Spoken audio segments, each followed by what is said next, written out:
Hello, Namaste, and happy learning all of you. Myself Viren Wadhwa from Swastik education. आज के lecture में हम लोग सीबीएसई द्वारा issued sample paper of academic year 2025-2026 का आखिरी सेक्शन जो है उसको डिस्कस करने वाले हैं, सेक्शन ई। हम already section A B C D हमारे चैनल पे डिस्कस कर चुके हैं, तो अगर आपको वो देखना बाकी है तो फटाफट से वो देख कर आए।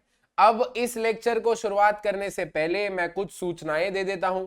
सेक्शन ई में 5 मार्कर क्वेश्चन पूछे जाते हैं, जिसमें हम लोग ये देखेंगे कि काफी जो है वो बहुत ज्यादा फेमस डेरिवेशन ही है, तो वो डेरिवेशन जो है वो इस वीडियो में डिस्कस नहीं कराए जाएंगे। मतलब जो कंसेप्चुअल सवाल है वो मैं आपको सारे डिस्कस करवा दूंगा। अब सर अगर हमें डेरिवेशन नहीं आते तो हम क्या करें? हमारे चैनल पे ऑलरेडी एक डेरिवेशन की सीरीज चल रही है, जिसमें हम चैप्टर वाइज हर एक डेरिवेशन को जो है उसको डिस्कस कर रहे हैं। तो फटाफट से अगर आपको डेरिवेशन नहीं समझ आया या आपको नहीं आता है तो आप उस सीरीज पे जाके देख सकते हैं। हम इस पर्टिकुलर लेक्चर को एकदम प्योरली कंसेप्चुअल रखना चाहते हैं, इस वजह से अपने सिर्फ और सिर्फ कंसेप्चुअल क्वेश्चंस जो न्यूमेरिकल्स है वो डिस्कस करेंगे। ठीक है, मैं डेरिवेशन कैसे लिखते हैं वो आपको डेफिनेटली इसमें बता दूंगा। राइट, तो फटाफट से विदाउट वेस्टिंग एनी टाइम अपने आज के लेक्चर को स्टार्ट करते हैं। नोटबुक पेन निकाल लें, मेरे साथ फॉलो अलोंग करें। सबसे पहला क्वेश्चन जो है स्टार्ट ही डेरिवेशन से होता है। A dielectric slab of thickness T is introduced between the plates. So हम लोग को ऐसा बोला गया है कि हमारे पास एक कैपेसिटर है, काफी फेमस डेरिवेशन है, partially field capacitor with dielectric. यहाँ पे हम लोग एक डाइलेक्ट्रिक मीडियम जो है उसको इंसर्ट कर लेते हैं ऑफ थिकनेस T। अगर ये थिकनेस T है, कैपेसिटर प्लेट्स के बीच में डिस्टेंस D है, तो ये वाला जो डिस्टेंस हो जाता है वो D माइनस T हो जाता है। फिर हम लोग यहाँ से यहाँ तक जो पोटेंशियल डिफरेंस है वो लिख लेते हैं, E not into D minus T plus E not by K into T बराबर है। फिर इसको सॉल्व करते हैं, फिर Q is equal to CV का भी फॉर्मूला लगाते हैं, दोनों को इक्वेट करते हैं। सो कैपेसिटेंस जो है वो आपको देखने को मिल जाता है epsilon not A by D minus T plus T by के। सो ये काफी इजी सा डेरिवेशन है, ये आप लोग को आता ही होगा, बस मैंने एक शॉर्ट में समरी दे दी कि हमें इस डेरिवेशन में करना क्या होता है। नेक्स्ट क्वेश्चन पे आगे बढ़ते हैं। हमको बोला गया है if the copper sphere of capacitor C is dropped in ocean. So हमारे पास स्फीयर है। अच्छा, स्फीयर का जो कैपेसिटेंस होता है वो क्या होता है? जो स्फीयर का कैपेसिटेंस होता है वो होता है 4 पाई एप्सिलॉन नॉट R। ठीक है, 4 पाई एप्सिलॉन नॉट R होता है स्फीयर का कैपेसिटर। अब कोई भी कैपेसिटर के आसपास का मीडियम अगर मैं चेंज कर लेता हूं या डाइलेक्ट्रिक मीडियम के साथ इंसर्ट कर देता हूं, अगर पैरेलल प्लेट कैपेसिटर है तो उसके अंदर मीडियम इंसर्ट करते हैं, स्फेरिकल कैपेसिटर है तो उसके बाहर का मीडियम चेंज करते हैं।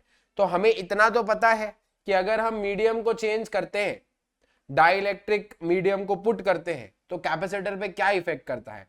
Capacitance increases, rise capacitance, right, capacitor जो है वो K गुना से बढ़ जाता है। बराबर बात है, आई गेस आप लोग को ये पता होगा। अब देखो क्वेश्चन क्या कहता है। क्वेश्चन ये कहता है कि हमने कॉपर स्फीयर को ओशन में ड्रॉप कर दिया है, तो कैपेसिटेंस पे क्या फर्क आएगा? अब देखो, जब हम ओशन में ड्रॉप करते हैं तो ओशन में क्या मीडियम होता है? ओशन में जो मीडियम होता है वो वाटर होता है। अच्छा, वाटर का जो डाइलेक्ट्रिक कांस्टेंट होता है वो करीब करीब 81 होता है, राइट। तो वाटर के पास एक डाइलेक्ट्रिक कांस्टेंट है, और अगर मैंने डाइलेक्ट्रिक कांस्टेंट डाल दिया है कैपेसिटेंस में या उसके आजू बाजू के मीडियम में, तो कैपेसिटेंस जो है वो K टाइम से बढ़ जाता है। इसका मतलब हमारे इस पर्टिकुलर क्वेश्चन में कैपेसिटेंस जो होगा वो इंक्रीज कर देगा। तो जस्टिफिकेशन क्या है कि हम लोगों ने क्या किया, हम लोगों ने आजू बाजू में पानी डाल दिया, पानी का डाइलेक्ट्रिक ज्यादा होता है, और अगर हम आजू बाजू मीडियम में डाइलेक्ट्रिक डाल देते हैं, राइट, सो कैपेसिटेंस जो है वो इंक्रीज कर जाता है। This is your justification. ठीक है, नेक्स्ट क्वेश्चन पे आगे बढ़ते हैं। A capacitor stick, sorry, a capacitor is connected across a source of potential difference V। तो हम लोग ने कैपेसिटर को एक पोटेंशियल डिफरेंस V के सोर्स से कनेक्ट किया है। then the separation D between the plates is increased using insulating stick। तो हम लोग ने क्या किया है, सेपरेशन D को धीरे धीरे बढ़ाते गए, सेपरेशन D बढ़ाते गए, उसके बाद हम लोग को V वर्सेस D ग्राफ बनाना है फॉर द गिवन कैपेसिटर। देखो, हम लोग को पता है जो पोटेंशियल डिफरेंस होता है वो electric field into distance between the plates होता है। अब प्लेट के बीच में जो इलेक्ट्रिक फील्ड है वो तो कांस्टेंट रहेगी, तो ये देख पा रहे हैं हम लोग कि जो पोटेंशियल डिफरेंस होगा वो डिस्टेंस के डायरेक्टली प्रोपोर्शनल होगा। मतलब अगर मैं डिस्टेंस बढ़ाता जाऊंगा तो जो पोटेंशियल है वो भी बढ़ता जाएगा। तो अगर मेरे को इसे ग्राफिकली रिप्रेजेंट करके बताना है तो मैं कैसे रिप्रेजेंट करूंगा, v वर्सेस d का ग्राफ बनाऊंगा और वो क्या हो जाएगा, एक स्ट्रेट लाइन हो जाएगी। तो करेक्ट आंसर जो है वो आपका सी है, राइट। पोटेंशियल वर्सेस d का जो ग्राफ होगा वो स्ट्रेट लाइन बनेगा क्योंकि डायरेक्टली प्रोपोर्शनल है पोटेंशियल और distance between the plates. I guess आप लोग को ये क्वेश्चन क्लियर है। नेक्स्ट क्वेश्चन पे आगे बढ़ते हैं। अच्छा, इस क्वेश्चन में विजुअली इंपैर्ड कैंडिडेट्स के लिए एक पार्ट है। हम ये ट्राई कर रहे हैं कि हम सारे क्वेश्चन डिस्कस करें ना, सारा टाइप हमें पता होना चाहिए, इस वजह से ये क्वेश्चंस भी जो है उसको इंक्लूड करा गया है।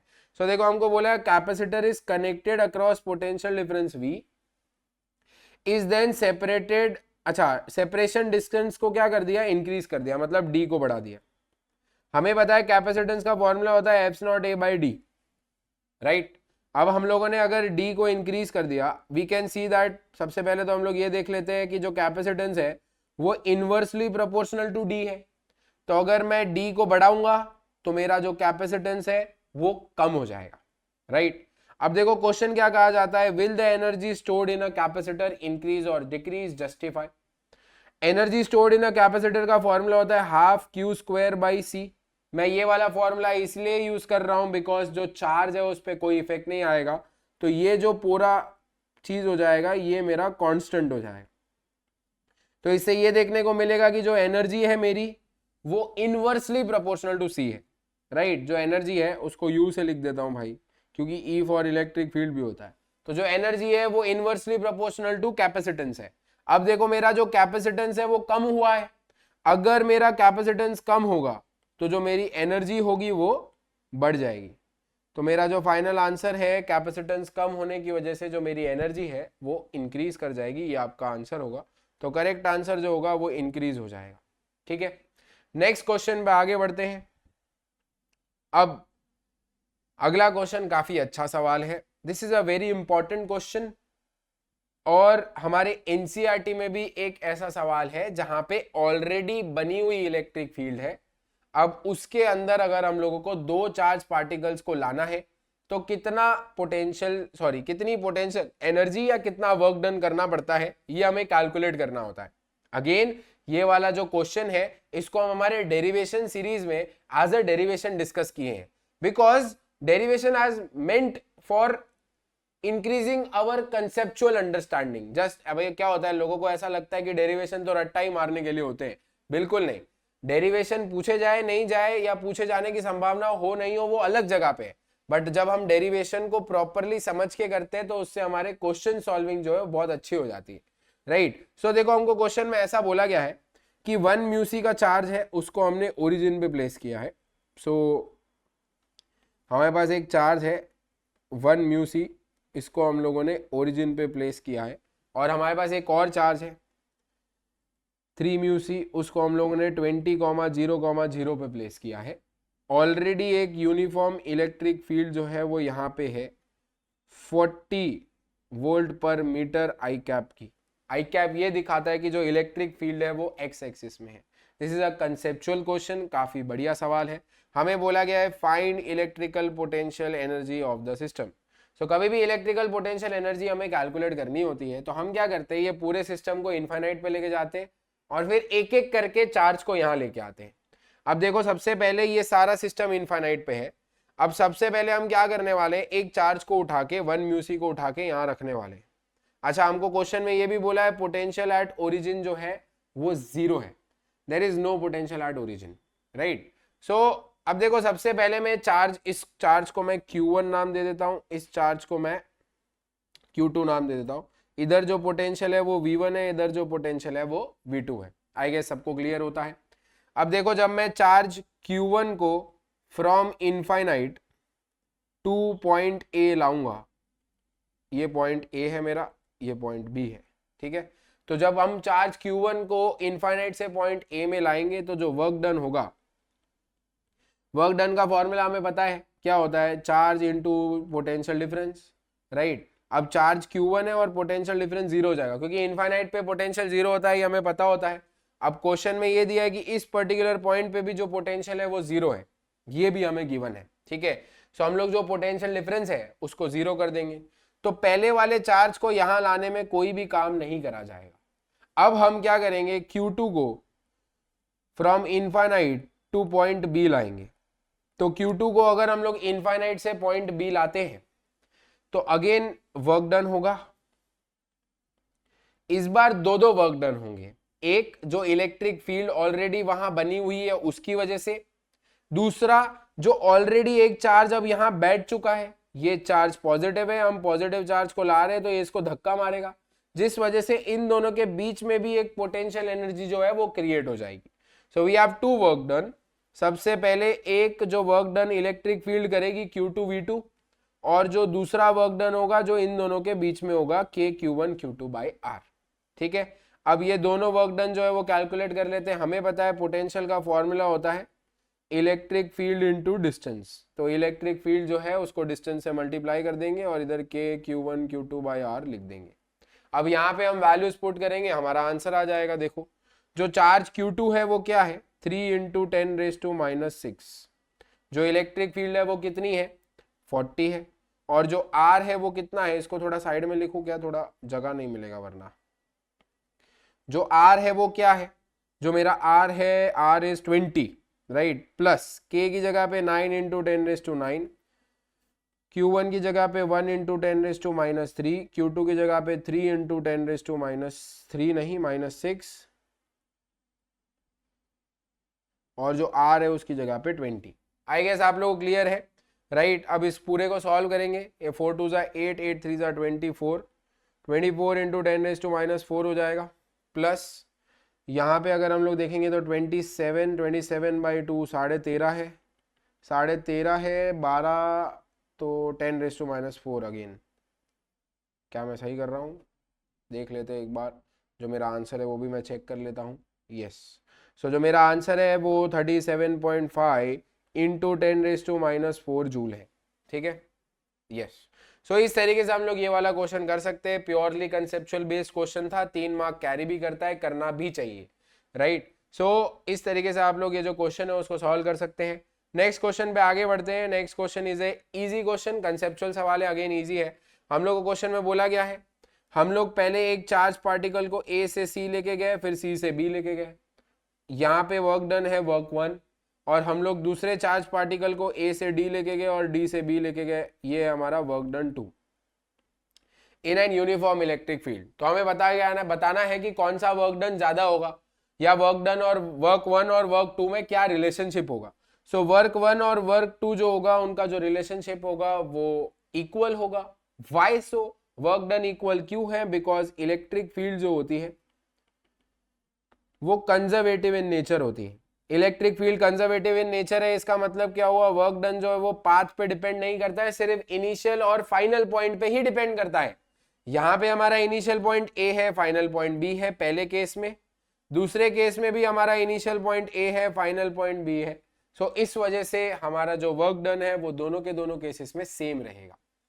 नेक्स्ट क्वेश्चन पे आगे बढ़ते हैं। नेक्स्ट क्वेश्चन काफी इजी सवाल है, हमें क्वेश्चन में बोला गया है electrostatic potential is constant throughout the volume of the conductor and it has some value on the surface, same value on the surface why. So conductor जो है अगर हम उसकी बात करें तो उसके अंदर जो इलेक्ट्रिक फील्ड होती है वो जीरो होती है। जो इलेक्ट्रिक फील्ड होती है वो change in potential difference upon change in length होती है, या चेंज इन डिस्प्लेसमेंट, या चेंज इन डिस्टेंस होती है। अगर इलेक्ट्रिक फील्ड जीरो है, अच्छा एक और तरीके से भी बता सकता हूँ कि इलेक्ट्रिक फील्ड dV/dl होती है माइनस में, राइट। सो माइनस dV/dl होती है, 0 is equal to minus dV/dl, तो dV/dl इज इक्वल टू 0। अब देखो डिफरेंशिएशन किसी भी टर्म का जीरो कब होता है, किसी भी टर्म का डिफरेंशिएशन जीरो तब होता है जब वोल्टेज जो है वो कांस्टेंट हो। तो इसलिए as electric field inside the conductor is zero, as electric field inside the conductor is zero, therefore potential is constant throughout the surface, because electric field जो होता है वो potential difference upon change in distance होता है, right। तो अगर potential constant होगा तो ही तो potential difference zero होगा, तो ही तो electric field zero होगी। तो यहाँ पे हमें ऐसा लिखना पड़ेगा as electric field is zero inside the conductor, therefore potential difference must be 0, therefore potential must be constant। ठीक है, तो ये वाला पार्ट हो गया हमारा सी। सो आई गेस ये वाला क्वेश्चन भी जो है वो आपको क्लियर है। इस वाले क्वेश्चन में ये वाला जो क्वेश्चन था ये काफी अच्छा क्वेश्चन था। नेक्स्ट क्वेश्चन पे आगे बढ़ते हैं। काफी जेनरिक क्वेश्चन है, हमें डिराइव करके बताना है lens maker formula.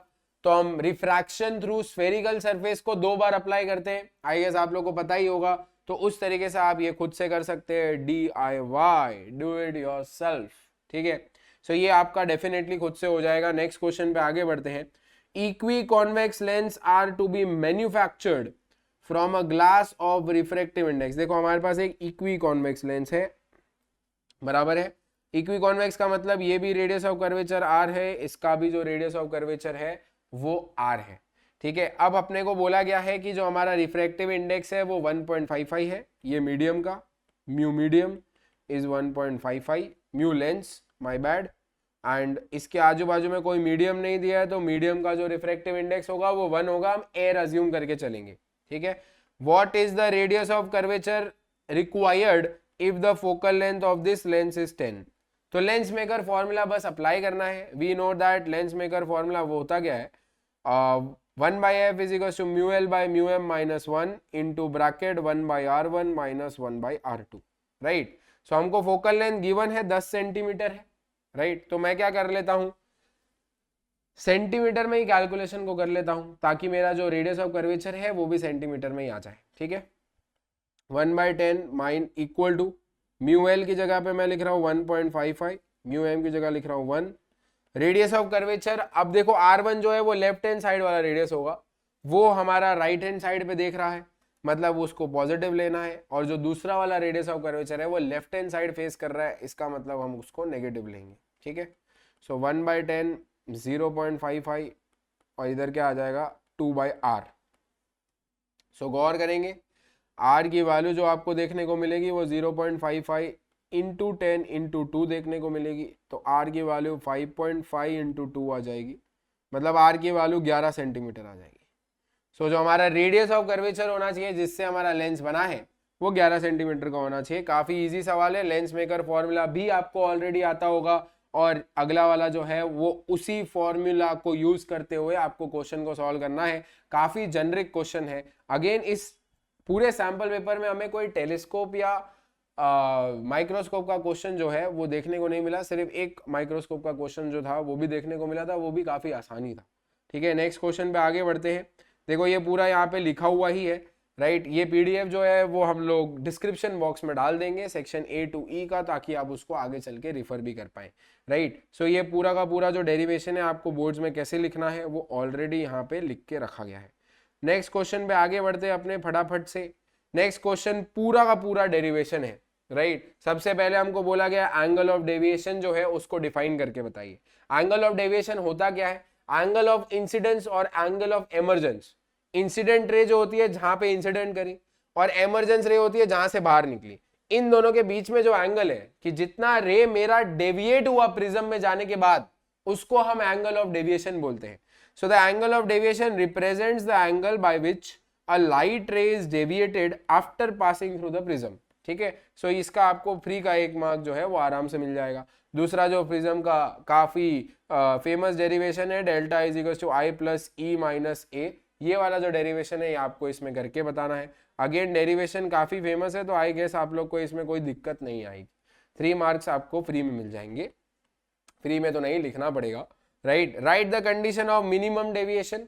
So minimum deviation के लिए कुछ कंडीशंस होती है। सबसे पहले जो हमारा R1 जो R2 होना चाहिए वो सेम होना चाहिए, और जो दूसरा कंडीशंस जो दूसरी कंडीशन होती है वो होती है I और E जो है, मतलब एंगल ऑफ इंसिडेंस और एंगल ऑफ एमर्जेंट रे जो होना चाहिए वो इक्वल होना चाहिए, R1 R2 के बराबर होता है। और हमें एक और चीज पता है, A R1 प्लस R2 के बराबर होता है। सो अगर मैं R1 R2 को R लिख दूं, so A would be R plus R, A would be 2R, so R की वैल्यू आपकी A/2 आ जाएगी। So these are the 3 conditions जो सेटिस्फाई होनी चाहिए फॉर मिनिमम डेविएशन, राइट। तो देखिए at minimum deviation I should be equal to E, R1 R2 R के बराबर होना चाहिए। बराबर बात है। At minimum deviation refracted ray become parallel to the incident ray, सही बात भी है, जो इंसिडेंट रे वो ऐसे जाती है, मिनिमम डेविएशन के केस में हमें आई और ई को बराबर करना है, राइट। तो आई और जो ई होना चाहिए वो बराबर होना चाहिए, आई और ई तभी बराबर होगा जब ये दोनों क्या हो, पैरेलल चले जाए, बराबर बात है। आगे बढ़ते हैं नेक्स्ट क्वेश्चन की तरफ। Award full marks if either of the condition is mentioned. तो either of the condition mention पे बोला गया है कि दोनों में से कोई भी कंडीशन अगर आपको मेंशन करी गई है, यहाँ पे at minimum deviation refracted ray become parallel to the incident ray, ठीक है। तो मेन तो कंडीशन यही है, अपने इसी को लिखना चाहिए, राइट। आगे बढ़ते हैं नेक्स्ट क्वेश्चन की तरफ। ये ए बी सी हमारे तीनों हो गए, तीनों के तीनों इजी क्वेश्चन थे, purely theoretical question were been asked in this सवाल। नेक्स्ट क्वेश्चन पे आगे आ जाते हैं। हमको 2 + 2 + 1 का जो है वो सवाल है। यहाँ पे हम लोग को पूरा का पूरा, कभी कभी क्या होता है लोग सोचते हैं कि हमें पूरा का पूरा जो गैल्वेनोमीटर है उसको एक्सप्लेन करना है, पूरे के पूरे गैल्वेनोमीटर को एक्सप्लेन नहीं करना है, यहाँ ध्यान देना। देखो हमको बोला गया है state the working principle of moving coil galvanometer, सिर्फ मूविंग कॉइल गैल्वेनोमीटर का वर्किंग प्रिंसिपल बताना। वर्किंग प्रिंसिपल क्या होता है कि जब भी हम करंट कैरिंग कॉइल को मैग्नेटिक फील्ड में प्लेस करते हैं एट सम एंगल, सो वो टॉर्क एक्सपीरियंस करता है। So this is your working principle. तो वर्किंग प्रिंसिपल अगर आपको पूछा गया है तो सबसे पहला पार्ट है वर्किंग प्रिंसिपल का, उसमें हम बोलेंगे current carrying coil, current carrying coil placed in an external magnetic field at an angle theta experiences torque। तो इस पे आपको 1 मार्क मिल जाएगा। अब दूसरा पार्ट क्या है वो देखो, What modification is required in the galvanometer to make its scale linear। अब देखो यार ये क्वेश्चन जो है, ये क्वेश्चन किसी को समझ नहीं आता कभी कभी कि यार ये स्केल लीनियर का मतलब क्या होता है। नाउ वी सी दैट कि जब हम गैल्वेनोमीटर का पूरा डेरिवेशन करते हैं, राइट, तो उसमें देखो एक टॉर्क होता है जो हम लोग के वजह से बनता है, मतलब जो टॉर्क होता है जो कॉइल एक्सपीरियंस करता है वो क्या टॉर्क होता है, वो एम बी साइन थीटा के बराबर होता है। m को हम लोग n i a और b और साइन थीटा लिख सकते हैं। और जो दूसरा टॉर्क होता है, जो स्प्रिंग जो हम लोग गैल्वेनोमीटर के अंदर यूज करते हैं, जो उसको एक रीस्टोरिंग टॉर्क प्रोवाइड करके देती है। सो रीस्टोरिंग टॉर्क जो होता है वो k फाई के बराबर होता है, where k is torsional constant and phi is the angle of deflection. ये जो दोनों टॉर्क होने चाहिए दोनों सेम होने चाहिए। सो हम लोग बोलते हैं यार के फाई जो होना चाहिए वो N I A B sine theta के बराबर होना चाहिए। यहाँ से आप आई की वैल्यू कैलकुलेट करोगे, सो हो जाएगी, आई की वैल्यू निकालनी है ना, आई की वैल्यू निकालोगे तो K by N A B phi by sine theta, बराबर बात है। तो आई की जो वैल्यू हो जाएगी वो क्या हो जाएगी, K by N A B phi by sine theta हो जाएगी, ठीक है। अब देखो यहाँ पे ये सारी तो टर्म्स कांस्टेंट है, करंट किस पे डिपेंड कर रहा है, फाई और साइन थीटा पे डिपेंड कर रहा है। अब हमें है ना इसको लीनियर स्केल बनाना है। लीनियर स्केल मतलब current should only be proportional to one thing, तभी तो एक लीनियर ग्राफ बनेगा कि फाई बढ़ेगा तो करंट बढ़ेगा। हम ऐसा चाहते हैं अगर कि फाई बढ़ेगा तो करंट बढ़ना चाहिए। अब यहाँ पे तो क्या है, करंट जो है वो साइन थीटा पे भी डिपेंड कर रहा है, करंट साइन थीटा पे डिपेंड कर रहा है, नहीं करना चाहिए। तो कभी कभी क्या होता है लोग डायरेक्ट रट लेते हैं कि हम रेडियल फील्ड यूज करते हैं जो गैल्वेनोमीटर में, या हम सॉफ्ट आयरन कोर यूज करते हैं गैल्वेनोमीटर में। ऐसा सवाल नहीं पूछते सर ऐसा क्यों यूज करते हैं, क्योंकि हमें ये साइन थीटा वाला कंपोनेंट नहीं चाहिए। साइन थीटा वाला कंपोनेंट कब नहीं होगा, जब साइन 90 होके 1 हो जाए, मतलब थीटा क्या होना चाहिए 90। थीटा को 90 करने के लिए हम लोग 2 चीजें कर सकते हैं। सो स्केल लीनियर करने का मतलब ही ये है कि current should be directly proportional to the angle of deflection, right. So वो तभी होगा जब साइन थीटा जो है वो 1 हो जाए या थीटा जो है वो 90 हो जाए। ये सब आपको एग्जाम में नहीं लिखना, आपको डायरेक्ट कंडीशन लिखनी है, राइट। बट कौन सी कंडीशन लिखेंगे कभी किसी को ध्यान नहीं आया तो क्या करोगे, तो कंडीशन कौन सी लिखनी है वो समझा रहा हूं मैं। कंडीशन वो लिखनी है जहां पे थीटा 90 हो जाए। तो थीटा 90 कब होता है, 2 कंडीशन होती है। When we use spherical magnets, ताकि रेडियल फील्ड बने, और रेडियल फील्ड बनने की वजह से क्या हो जाएगा, थीटा जो हो जाएगा वो मेरा 90 हो जाएगा। और उसके अलावा हमें क्या यूज करना चाहिए, कॉइल के अंदर, कॉइल के इनसाइड सॉफ्ट आयरन कोर रख देना चाहिए। तो सॉफ्ट आयरन कोर क्या करता है, वो बोलता है सारी की सारी मैग्नेटिक फील्ड लाइन मेरे अंदर से पास होनी चाहिए। तो सारी की सारी फील्ड लाइन मेरे अंदर से पास होगी, और वो परपेंडिकुलरली पास होगी, रेडियली पास होगी, जिसकी वजह से अगेन जो थीटा हो जाएगा वो मैग्नेटिक फील्ड और एरिया के बीच में 90 डिग्री हो जाएगा। सो ये दो कंडीशन हमें यहाँ लिखनी थी। कौन सी दो कंडीशन लिखनी है वो कैसे पता चलेगा, उसके पीछे का जो लॉजिक है वो मैंने आपको समझाने का प्रयास किया था। ठीक है, सो ए वाला पार्ट बी वाला पार्ट हो जाएगा। ओ ए वाला पार्ट हुआ अभी तक। ठीक है, तो ए के दो पार्ट थे, ये दो पार्ट हमने डिस्कस किए, जिसके अपने को 2 नंबर मिलेंगे। नेक्स्ट क्वेश्चन में बोला गया है गैल्वेनोमीटर टू एमीटर कन्वर्जन का क्वेश्चन है। तो नेक्स्ट क्वेश्चन देख लेते हैं। देखो सबसे पहले गैल्वेनोमीटर को एमीटर में जब हम कन्वर्ट करते हैं, तो यार देखो मुझे ना फॉर्मूला याद करने में दिक्कत होती थी जब मैं पढ़ता था। तो मैं क्या करता था, मैं कंसेप्ट याद रखता था कि गैल्वेनोमीटर को एमीटर में कन्वर्ट करना है। एमीटर का रेजिस्टेंस कम होना चाहिए। रेजिस्टेंस कम कब होता है, जब हम किसी को पैरेलल में ऐड करते हैं। तो मुझे गैल्वेनोमीटर के साथ पैरेलल में एक शंट रेजिस्टेंस को लगाना पड़ेगा। अब अगर यहां से टोटल करंट आई आ रहा है, मुझे किरचॉफ करंट लॉ पता है कि अगर यहां से गैल्वेनोमीटर के अंदर आई जी जाएगा, करंट ड्यू टू गैल्वेनोमीटर, तो यहां से जो करंट जाएगा वो आई माइनस आई जी जाएगा। मैंने करंट इलेक्ट्रिसिटी को भी बहुत अच्छे से पढ़ा है।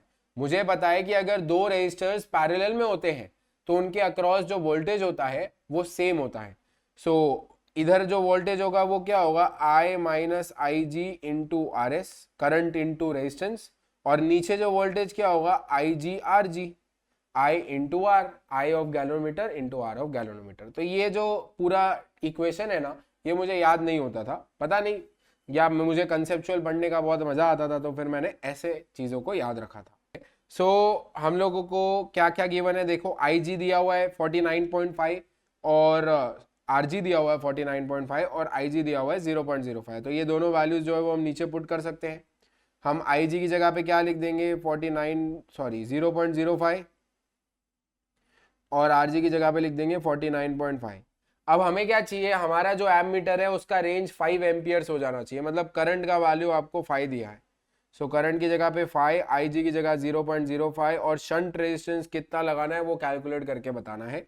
सो यहाँ से आ जाएगा 4.95 into R S is equal to 0.05 into 49.5। So R S का जो वैल्यू है वो 0.05 इंटू 10 के बराबर हो जाएगा। तो जो हमारा शंट रेजिस्टेंस है वो 10 ओम्स जो है वो हमें देखने को मिलेगा। तो जो शंट रेजिस्टेंस हम लोग को यहाँ से देखने को मिल रहा है वो 10 ओम देखने को मिल रहा है, और यही हमें कैलकुलेट करने को बोला गया था। नेक्स्ट क्वेश्चन में how these two resistors should be connected to galvanometer in both cases. अब देखो बात क्या है कि ये वाला जो क्वेश्चन है ये क्वेश्चन है अधूरा। जब मैंने पहली बार इस सवाल को पढ़ा तो मुझे लगा कि कौन से दो केसेस की बात करी जा रही है। अगर ऊपर वाले दोनों केसेस की बात करी जा रही है, सो यार इस केस में तो हम कोई रेजिस्टेंस को लगाते ही नहीं है, राइट। तो कौन से दो केस की बात करी जा रही है। फिर मैंने सीबीएसई द्वारा इशूड मार्क लिस्ट जो मार्किंग स्कीम जो है उसको रेफर किया, तो उसमें पता चला कि वहां ऐसा कहा जा रहा है कि गैल्वेनोमीटर को अगर हम एमीटर में या वोल्ट मीटर में कन्वर्ट करें, तो कन्वर्ट करते टाइम उन दोनों केसेस में हमें रेजिस्टर को जो शंट रेजिस्टेंस है उसको कैसे ऐड करना चाहिए, उस बेसिस पे आंसर दिया है। So I feel that this question is अधूरा। मैंने आपको बताया था कुछ सेक्शन में कि कुछ क्वेश्चंस में भी गलतियां निकली है, राइट। तो आई फील दैट कि एक बेनिफिट ऑफ डाउट आप लोग को मुझे देना चाहिए कि मुझे ऐसा लगता है कि क्वेश्चन अगेन इस वाले में भी गलत है। तो करेक्ट क्वेश्चन ये है कि अगर हम गैल्वेनोमीटर को एमीटर या वोल्ट मीटर में कन्वर्ट करेंगे तो उन दोनों केसेस में जो हमारा शंट रेजिस्टेंस है उसको हमें कैसे कनेक्ट करना चाहिए। सो सिंपल सवाल का जवाब जो ये हो जाएगा कि अगर गैल्वेनोमीटर को हम एमीटर में कन्वर्ट करते हैं, गैल्वेनोमीटर को एमीटर में कन्वर्ट करते हैं, तो शंट रेजिस्टेंस होता है वो हमें पैरेलल में लगाना चाहिए, और गैल्वेनोमीटर को जब हम वोल्ट मीटर में कन्वर्ट करते हैं तो हमें शंट रेजिस्टेंस को सीरीज में लगाना चाहिए। हम बस यही है। तो गैल्वेनोमीटर को एमीटर में कन्वर्ट करना है तो शंट रेजिस्टेंस को पैरेलल में लगाइए, गैल्वेनोमीटर को वोल्ट मीटर में कन्वर्ट करना है तो शंट रेजिस्टेंस को सीरीज में लगाइए। ठीक है, आई गेस आप लोग को ये वाला जो क्वेश्चन है उसका जो जवाब है वो भी क्लियर हो गया होगा। नेक्स्ट और आखिरी सवाल ऑफ दिस सेक्शन पे आ जाते हैं। क्वेश्चन बहुत अच्छा है, ट्रांसफॉर्मर का भी सवाल है, साथ ही साथ अल्टरनेटिंग करंट का भी सवाल है। सो इस सवाल को वो थोड़ा अच्छा बना देता है। क्वेश्चन कहता है कि हम लोगों के पास एक इनपुट पोटेंशियल है VIN 200 sin 100 पाई टी। ठीक है, बस एक स्टेप करना, उसके बाद क्वेश्चन आसान हो जाता है। is provided to an ideal transformer having 1000 turns in primary coil and 100 turns in secondary coil. Now this secondary coil is connected with resistance, inductor, capacitance. ठीक है, सो जो पूरा का पूरा क्या 200 sin 100 पाई टी जो है वो इधर से इधर चला जाएगा? नहीं, right. So this is voltage in primary, this is this is voltage in primary, this is voltage in secondary, number of turns in primary, number of turns in secondary. We all know that primary upon secondary का voltage is equal to number of turns in primary upon number of turns in secondary, right? अब देखो primary का peak voltage कितना है, this is peak voltage. Primary का जो peak voltage है वो 200 है, सेकेंडरी का पीक वोल्टेज पता नहीं है क्योंकि इतना प्राइमरी में दिया, कितना इधर आया वो क्या पता, right. Number of turns in primary हमें 1000 गिवन है, number of turns in secondary हमें 100 गिवन है। क्रॉस मल्टीप्लाई करके थोड़ा सा सॉल्व करेंगे तो number of turns in secondary जो है वो आपको 20 वोल्ट जो है वो देखने को मिल जाएंगे। इसका मतलब हमारा जो सेकेंडरी पे वोल्टेज जाएगा वो 20 sin 100 पाई टी जाएगा, जो ये पूरा का पूरा RLC में जाने वाला है, LCR सर्किट में जाने वाला। तो दिस इज द पोटेंशियल। सो हम लोगों को नॉर्मली क्वेश्चन जब आते थे तो पोटेंशियल दिए होते थे एंड वहां से RLC का सर्किट देके आपको क्वेश्चन को सॉल्व करने को बोल दिया जाता था। अब यहाँ पे ऐसा है कि ट्रांसफॉर्मर का एक छोटा सा कंसेप्ट यूज करके पहले हम लोगों ने पोटेंशियल कैलकुलेट किया, अब ये पोटेंशियल को हम लोगों को LCR सर्किट में ट्रांसफर करना है। ठीक है, so this was the only step जो अगर आपने को अच्छे से करना था, उसके आगे का क्वेश्चन तो काफी आसान है। So we have another circuit now, this circuit जिसके अंदर रेजिस्टेंस आपको 4 ओम दिया है, जिसके अंदर कैपेसिटिव रिएक्टेंस भी आपको निकाल के दे दिया, आपको कुछ मेहनत करने का जरूरत नहीं है, मतलब XC दिया है 2 ओम, और हमें इंडक्टिव रिएक्टेंस भी दिया हुआ है XL, वो हमें दिया है 6 ओम्स, राइट। अब output voltage across the load circuit पूछा है। आउटपुट वोल्टेज मतलब जो हमने ये निकाला वो है 20 sin 100 पाई टी। पहला तो हो गया, अब करंट निकालना है। करंट निकालने के लिए हम लोगों को इंपीडेंस पता होना चाहिए। So we have peak voltage V0 as 20। हम लोग इंपीडेंस पहले कैलकुलेट कर लेते हैं। इंपीडेंस होता है R² प्लस XL माइनस XC का होल स्क्वायर। तो R की जगह पे हम क्या लिखेंगे, देखो बच्चा लोग, R की जगह पे हम लिखेंगे 4 प्लस XL माइनस XC का स्क्वायर। ठीक है, सो 16 प्लस 16 आ जाएगा, तो Z का वैल्यू आ रहा है 4√2। तो हमारा जो Z है वो 4√2 हो जाता है। सो जो हमारा करंट होगा, करंट मैक्सिमम जो होगा वो V0 बाई Z होता है, we know that. So 20 upon 4√2 लिख देंगे। So current is your 5/√2 ampere, this is your I0, right. अब करंट की इक्वेशन लिखनी है ना हमें, करंट की इक्वेशन लिखनी है। अब करंट की इक्वेशन लिखने के लिए हमें फेज डिफरेंस भी पता होना चाहिए। सो हम फेज डिफरेंस कैलकुलेट करेंगे XL माइनस XC बाय R करके। XL की जगह 6, XC की जगह 2, R की जगह 4, 4/4 ये tan phi होता है, तो 1 हो जाएगा। तो हमारा जो tan phi आ रहा है वो 1 आ रहा है, इसका मतलब phi का वैल्यू क्या होगा, π/4 होगा। तो जो हमारा phi है दैट इज 45 डिग्रीज। सो अब करंट की अगर हम इक्वेशन लिखें, अच्छा कौन ज्यादा है वो भी देखो एक बारी, XL ज्यादा है, राइट। हम लोगों को पता है ना फेजर डायग्राम VL VC और ये VR होता है और इधर R भी होता है, I भी होता है, राइट। अब VL ज्यादा है, सो हमारा जो करंट है वो क्या करने वाला है, लीड करने वाला है पोटेंशियल को। करंट जो है वो पोटेंशियल को लीड करने वाला है, बिकॉज इंडक्टर VL जो XL है वो XC से ज्यादा है, तो इन दोनों का नेट नेट ऊपर बनेगा, तो इससे ले करंट जो है वो, गलत बोल दिया मैंने, माय बैड, करंट तो नीचे है। सो जो नेट वोल्टेज है वो अपना ऊपर आएगा, जो हमारा नेट वोल्टेज है वो ऊपर आ जाएगा। एक बारी मैं कंफर्म भी कर लेता हूं, just a second. So we have XL, we have XC, we have VL, we have VC, right? And हम लोगों ने tan थीटा कैलकुलेट कर लिया π/4। हमें पता है VC नीचे होता है, VL ऊपर होता है, राइट? हमें पता है I इधर होता है, करेक्ट। सो हमारा जो V नेट है वो इधर हो जाएगा, करंट जो है वो इधर हो जाएगा। So we see that current is behind voltage by 45 degrees. जो करंट है वो लैग करता है वोल्टेज के पीछे बाय 45 डिग्रीज। सो जो हमारा करंट यहाँ पे हो जाएगा, करंट की जो इक्वेशन होगी वो क्या होगी, I0 sin 100 pi T plus five, ऐसा होता है, बराबर बात है। अब करंट जो होगा I0 की जगह पे आप क्या लिखोगे, जो आपने I0 कैलकुलेट किया है, that is 5/√2 sine 100 pi T, और आपने फेज डिफरेंस निकाला है, वो कितना निकाला है, माइनस में π/4, बिकॉज करंट जो है वो वोल्टेज को लैग कर रहा है, वोल्टेज से 45 डिग्री पीछे है। So this is your equation of current, ठीक है। ये हमारी जो करंट है उसकी इक्वेशन आ जाएगी, तो this is your second part, बराबर बात है, ठीक। आगे बढ़ते हैं नेक्स्ट क्वेश्चन की तरफ। करंट निकाल लिया, पावर कैलकुलेट करके बताना है। अगेन पावर कैलकुलेट करना बहुत इजी है। एवरेज पावर जो है उसका हमें फॉर्मूला पता है, V0 I0/2 cos phi, ठीक है। आप लोग V0 की जगह पे क्या लिखेंगे, this is your V0 20। I0 की जगह पे आप लोग क्या लिखने वाले हो, 5/√2।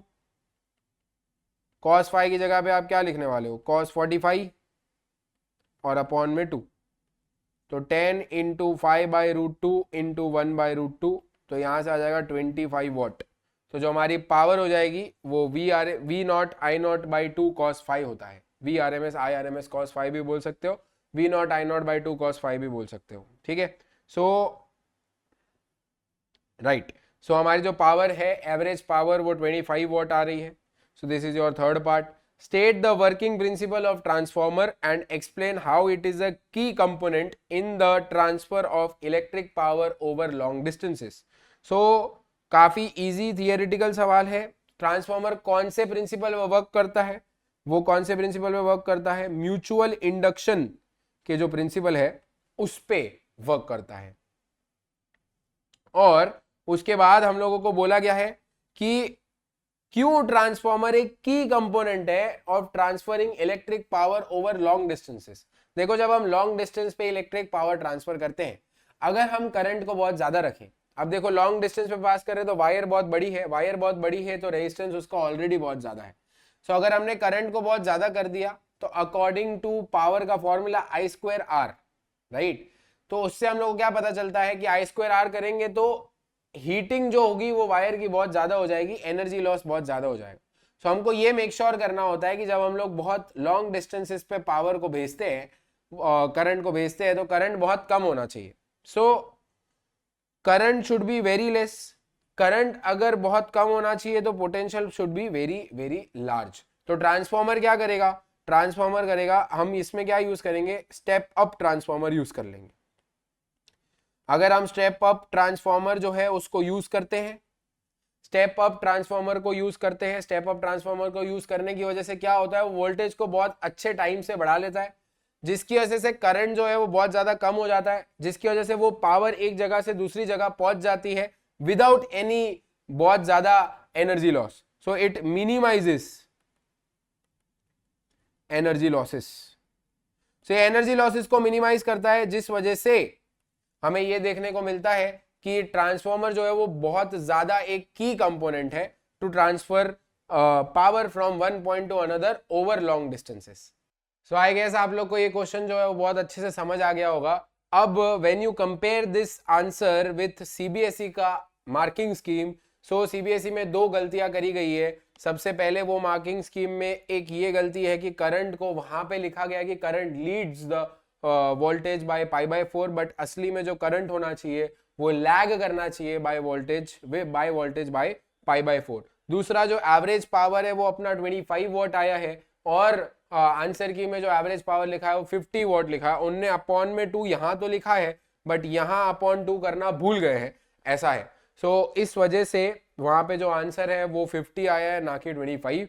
सो don't worry, the answers discussed in this video are very right according to me, and definitely वो सही है, ठीक है। सो इसी के साथ अपने आज के लेक्चर को यहाँ पे समाप्त करते हैं। पढ़ाई करते रहे। All the very best. My self Viren Wadhwa signing off. Thank you.